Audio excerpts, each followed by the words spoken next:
What's going on, y'all? Y'all knew this was coming. This is your boy Nightmare Comics 1, Nightmare Baller 1, Nightmare blah blah blah 1, whatever you want to call me. Nightmare Baller 1, that's my most consistent shit. And just like what I did for, well, I didn't do it for Jessica Jones, and I feel like I should have. I didn't even do it for Daredevil Season 1, and part of me feels like, well, I did it, but it just wasn't on, whatever. This is my review / reaction of Luke Cage Season 1. If you don't know, this is the third installment of the Netflix Marvel series starring what will eventually be the Defenders. First we got Daredevil Season 1, then we got Jessica Jones Season 1, then we got Daredevil Season 2, and now we got this. And I thought this was great. Let me get that out the way. I thought this was a great series. I binged them all in one sitting pretty much. I went to the store for a little bit, and then I came home and I finished the rest. I watched like 1 through... Well, what happened was, when it came out at 3, I watched the first episode, and I was like, yo, I gotta go to sleep. I cannot throw off my entire sleeping schedule. I can't do that just to watch the show. So what I did, I went to sleep. I woke up about 9 a.m., and then I just started watching and finished it that night. So, yeah, like I missed the Washington Stanford game to watch Luke Cage. That's how much I'm a fan of, I'm a nerd first, sports fan second. That's just how I am. But, yeah, the first thing I want to say is that this show has the best theme song of all the Netflix series. Like, that opening theme is just stuck in my head. When that guitar comes in, it's just stuck in my head, man. And then, like, the visuals, everything about that opening sequence is awesome. Like, I love Daredevils, don't get me wrong. That also was stuck in my head, but not like this one. This one is awesome. Daredevils is dope, too. Jessica Jones was pretty good. The other thing I wanted to say that may bother some of my Caucasian brethren and sisters is that this show is unapologetically black, and if that bothers you, you know, seeing a lot of black people in one place, a show embracing this blackness, you know, you may not want to watch this. You know what I mean? It shouldn't, but for some people, that, you know, it's a little bothersome. I read some reviews that it became a little heavy-handed talking about the history of Harlem, and, you know, and the African American influence in the show became a little heavy-handed. I didn't see it that way. Fine, whatever. Some people did, whatever. I had really 2 major complaints with the show. My first complaint was the fact that my favorite character, the most interesting character to me in the whole show, Cottonmouth, they killed him off. And I was, spoilers in this. Shit. If you came here, and you know, yeah, but they killed him off. And while it was effective, I guess it progressed the plot, it really helped Mariah's character. And I'll get to her. God. He was so interested. I was so engaged in, like, you know, just him being the big bad. He was so charismatic. He ate up the screen every time he was on it. And in the episode he got killed, they actually gave him backstory. We kind of felt sorry for him. Like, he didn't even want to run the streets. Like, this ain't shit he wanted to do. He was forced into it by his shit. I guess that was his aunt or was his mom? I can't remember. Either him or Mariah's mom, Mama Mabel. She forced him into, you know, the life of crime, had him running the streets and shit like that. Really, he was just really into music. He played piano. He seemed like a good student. He was a good kid, and, you know, and he just got thrown into a life of crime. And I know I skipped around. This is like the middle of the series. I'm gonna go back to the beginning. Bear with me. But Yeah, so, you know, he gets involved with, you know, crime and shit, and you can tell he didn't want to do it. I thought that was mad interesting. In that same episode, we find this out. He gets killed. You know, and, they switched him up immensely from the comics. Like, he don't have his adamantium teeth. He don't have his super strong jaws. He don't have any of that. You know what I'm saying? He's just a regular dude. They call him Cottonmouth because he was Snaggletooth when he was younger. That's why. But, and that was fine. That was effective. A lot of the things in the comics have been, you know, with Luke Cage have been switched around for the series, and I thought all of them, you know, worked well enough. You know what I mean? But and I loved I love the over the top acting by most of the cast. Like it really gave off that 70s feel, especially in the last episode when it was playing that disco music during the fight with the character I have the biggest problem with the entire series. Let's just get into him. Diamondback. I loved his motivations because I've come from you know what I'm saying? I've come from areas where you got the kid that is the bastard kid. And it was so relevant to, like, you know, southern black households. You know, I've seen that all the time. Like, you got the preacher who sleeps around with you know what I'm saying, with one of the, you know, the women in the church and have an illegitimate kid and cover it up because it'll make the church look bad. That happens all the time. And I totally felt Diamondback's, you know, strife and his pain. I got it. I was fine with that. My two problems was, he was a cartoon character, and sometimes it worked and it was funny, it was cool and all that stuff. But man, other times it was like it just came out so corny. Like, there's literally a scene where he's dangling a girl, and I'll get to the girl over a balcony, and he's like, and he says to Luke, he says, "This is my favorite part. When the panties drop." And I'm like, what the hell? And then he drops it. Then he drops it. He says, "Bye, Felicia." Like, come on, man. Like, he was too over the top. He was too over the top. The thing with him that everyone was complaining about, though, was his costume at the end, and I love that, man. That's right out of Luke. That's right out of Heroes for Hire, man. When they show Luke's backstory, and you finally see how Diamondback looks. Or whatever, like, you know, when they're older and shit. That's right out the comics. And I was like, oh shit, they did it, and it was kind of effective. Like, it looked, you know what I'm saying? It didn't look ridiculous. Did the colors look ridiculous? Yes, but like, yo, the costume, I was like, yo, okay, that's a nice little modern twist on that costume. I thought that was dope. But, yeah, he was a cartoon character, man. I love how they were able to get around the fact that Luke Cage's skin was unbreakable. Like, the Judas bullet is a real obscure, like a really, really obscure Iron Man deep cut. A lot of people don't know that. And I was like, wow, that's kind of cool they used that. And they said it was Hammer Tech, which I thought was dope. The guns they had were Hammer Tech. The Judas bullet was made from the Chitauri invasion, which I thought was cool. Yeah, I was like, okay, that's a good way to get around the fact that Luke Cage's skin is unbreakable. They had an episode where they showed Luke's origin. I haven't even talked about Luke's, you know, Michael Coulter's portrayal. I'll get to that. But they had an episode where they talked about Luke's origin, and that was great. That was pretty much right out of, like, it was this series that Marvel had, I believe it was like 2010, I wanted to say, where they would spot like different heroes and they'll, like, you know, give like the real story of like their origins and stuff. I forget what it was called. And that episode is pretty much that story. I was like, oh, that's cool, man. It was a lot of Bendis stuff in this show too, man. A lot of even some elements of Luke Cage Noir. Like, you could tell that the showrunner, whose name I always fucked up. I always fuck his name up. It's like Cheo Hadari Coker or something like that. Like, and I'm not even a fan of his. Like, a lot of his stuff he worked on before this, like a lot of the TV he's worked on, I don't even like, but I like this, man. It's like Marvel has their finger on the pulse, you know what I mean? Like, even if you don't like certain things they put out or whatever, right? And even if you have your certain problems with the creators and things like that, they somehow have found a way to even bring the best out of who would be considered a mediocre, you know what I'm saying, creator or director or whatever, you know what I'm saying? Like, I wasn't the biggest fan of Ant-Man. I thought Ant-Man was alright. Peyton Reed is a dude I don't really like at all, but somehow that movie was at least okay, you know what I'm saying? I don't know how they do this, but whatever. But yeah, like I said, I'm usually not a fan of his, but I thought this was great. But damn, what was I gonna say? I totally lost my train of thought. Yeah, but they took that story right from I forget the name of that series. God, somebody help me in the comments. But they took that story right from there. And then Michael Coulter's portrayal of Luke Cage, I felt like I was reading, you know what I'm saying, like Luke Cage, like legit. Like, he didn't want to put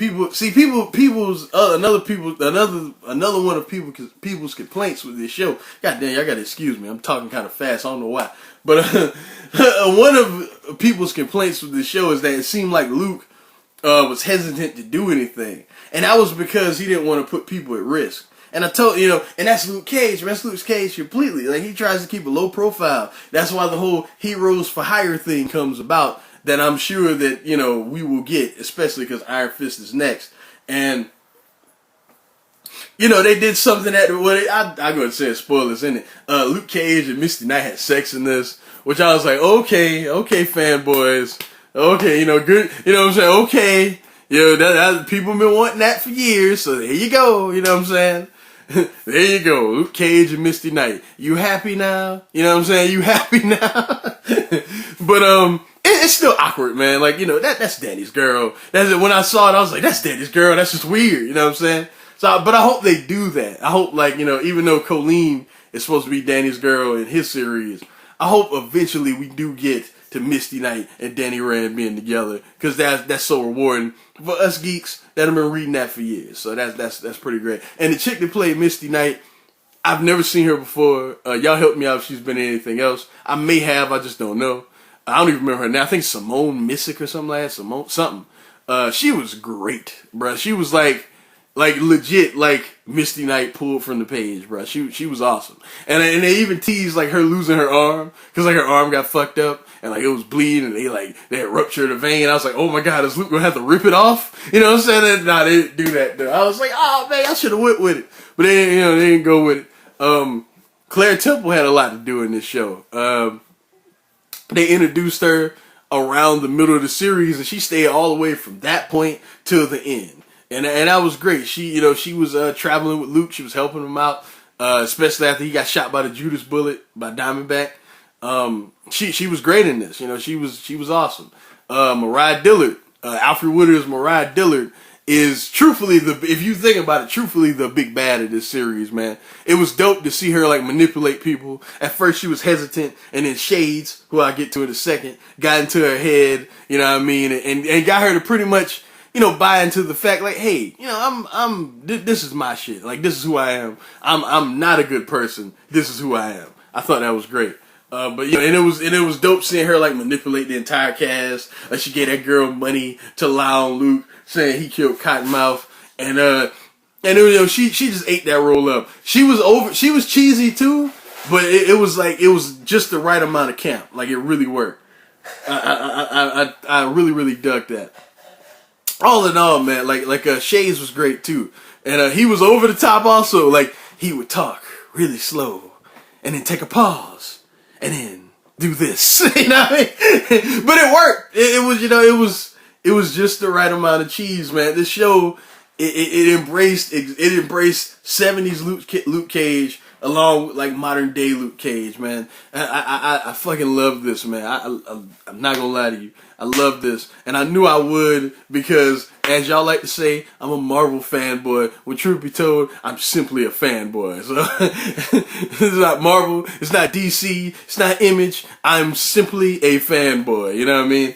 But I don't know, what else can I add, man? Oh, some of the deep cuts of the Marvel U were great, man. Like, they had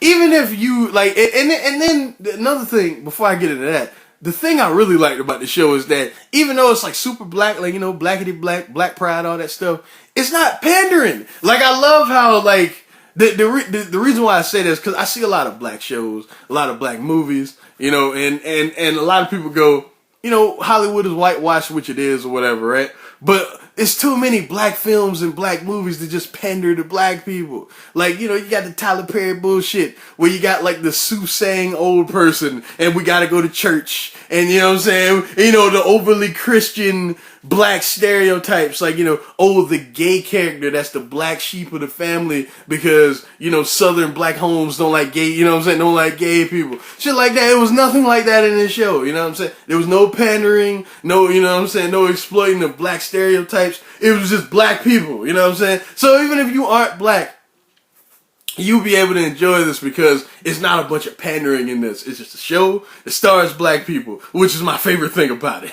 Because man, I hate that. Y'all have no idea how much I hate the pandering that a lot of black television and movies does. Like, real shit. That's why, like, you know, when people go, well, there's not enough black representation in Hollywood, and I totally agree with that. But the motherfuckers that do represent black people in Hollywood, they do that type of shit constantly. You know what I'm saying? That's why I fuck with people like Ava DuVernay, because she don't do that. You know what I'm saying? I fuck with people like, Ryan Coogler. He don't do that. You know what I'm saying? You know what I'm saying? F. Gary Gray. He don't do that. Well, he did at the end of, Straight Outta Compton. Like, oh, look at all these rappers on the screen. But I ain't gonna get into that. Look at all these people that have nothing to do with NWA. Hey, look at Snoop Dogg. Whatever. What was I saying? I totally lost my train of thought. Oh yeah, the deep cuts from the Marvel Universe. Like, there's a sequence where, Trish Walker is on the radio talking about Luke Cage, which made me really want a Jessica cameo. Like, I wanted Jessica to show up at the end of this, you know what I mean? But it didn't happen, and that's fine, whatever. But Trish Walker was on the radio talking about Luke. We had, Justin Hammer references and shit like that. They mentioned Wilson Fisk like 8 billion times, which is why I didn't want them to kill Cottonmouth, because I wanted, this is how I wanted the season to end. I wanted Cottonmouth to get caught and go to jail. And then I wanted, when he got into jail, a guy comes to his cell and it's like, hey, he wants to see you. And he goes out the cell, and it's like, it's Kingpin sitting in his cell. He goes, have a seat, Cornell. We must talk business. That would have been awesome. Wouldn't that have been amazing? But, they didn't do that. They didn't do that. Cause no, Fisk has to be in Defenders. Like, I'd be fucking pissed if he wasn't in Defenders. He's gotta be in Defenders, right? New York City is his. Harlem might be all these other motherfuckers, you know what I'm saying? But New York City is the kingpin of crimes, you know what I'm saying? So he has to be in it. It'd just be weird if he wasn't. But, but I wanted that to happen. They mentioned Fisk a bunch. Claire talked about what happened in her hospital in season 2 of Daredevil. So that cleared up. Like, a lot of people was wondering, was Luke Cage before season 2 of Daredevil or after season 2 of Daredevil? And she talked about it in the series, so there you go, it's after. They talked about the Punisher. They mentioned Thor, the Hulk, all of them. You know what I mean? They pretty much, everyone. You know what I'm saying? It was great. The Easter egg, the Colleen Wing Easter egg at the end. That made me smile really big. Would have been great if we would have got to see Danny, but I guess it's too early. I understand. I guess it's too early. Yeah, man, like I said, Michael Coulter was great as Luke Cage. Another problem I had, though. And it's small. It's not really that big. It's small. I didn't like the fact that we didn't see him use his powers enough. Like, Luke Cage's powers are so fucking cool. It's literally a big black dude that, that works in the hoods of New York City. It ain't just Harlem. He goes all around the hoods of New York City. You know what I mean? And he fights thugs that can't do shit to him. And they only really took advantage of it one time. And in one of the greatest action sequences in all of these Netflix series. I was like, yo, cause like the music and everything made this so great. Like, I don't even want to ruin it. Well, if y'all watching this, y'all seen the show, and y'all know what I'm talking about. That's when that's the Bring the Ruckus shit. That's when he attacks Cottonmouth Safe House, Crispus Atticus, I think that's what it's called. But he rips the door off the car while Bring the Ruckus is playing on his headphones, and we can hear it. And then all these motherfuckers are trying to they're trying to shoot him. Bullets bouncing off him. He has the car door. He crunches. I wish they wouldn't have showed that in the teaser, because that would have just been cool for us to see and not knowing it was coming. You know what I'm saying? Like, we saw the teaser, and they put a teaser out like a few months ago with that. And I wish the teaser would have been something else, because we didn't need to see that. Like, oh my God, that was awesome. I was like, yo, this is awesome. Are we going to get more of these? But nah, there was no more scenes like that where they really took advantage of Luke powers and showed like some of the really cool shit he could do. And that kind of bothered me. But yeah, man, I really ain't got much else to add, man. It was cool seeing all these characters come to life, man. I grew up with Heroes for Hire when I was a kid. I read a lot of Iron Fist, but Heroes for Hire was a series I read a lot, like a classic series I read a lot as a kid, man. Like Black Mariah, it was cool seeing her, and it kind of, and she was more like modern day Black Mariah, though. Like, they kind of had like that it, you know what I'm saying? Like the whole, you know, she's kind of sexy type deal. Back in the day, she was just like, that wasn't a part of her character at all. She was just a big, intimidating black woman. You know what I mean? She was huge. She was like 6 foot, whatever. She was taller. Like, she used to hulk over Luke Cage. She was like damn near 400 pounds. She's a big, mean lady. You know what I'm saying? But like now, you know, like now she's like more of like, I'm a BBW. Like, if you read like the Nate Parker series, not Nate Parker. What's his name? What is his Nate Parker? That's the dude that that's the Birth of Nation dude. What's his name? The guy. I think his name's John Walker or something. The dude that writes Luke Cage and Iron Fist now. I always fuck his name up, but that dude, the dude that writes Power Man and Iron Fist. If you read his series, God, what is his name? You know what? Hold on, I'm about to look that up right now in the middle, and I'm not gonna edit this at all because that's gonna bother me like a motherfucker if I don't find out his name. Yeah. But let me keep talking. But yeah, I love how they changed around, like, you know, just like they use like classic Black Mariah with her mind state now. I thought it was great. Yeah, man, like I ain't got much else to say, bro. This is something y'all need to read, man. Like, I mean, read. This is something y'all need to watch if y'all hadn't seen it, especially if y'all if y'all enjoy Daredevil, like real shit. Like, y'all need to read this. This is really incredible. But yeah, man, ain't got much else to say. Hold on, I'm finding his name. That's what I'm doing now. I'm finding his name. Hold on. Chris Claremont, obviously not Chris Claremont. Obviously not Bob Layton. God, what is his name, man? What is his name? Oh, God, what is his name? I read the series every month, too. There's even a tie-in to Civil War II going on right now. What is his name, man? David F. Walker. Yeah, goddamn. Sorry about that. Sorry about that, Mr. Walker.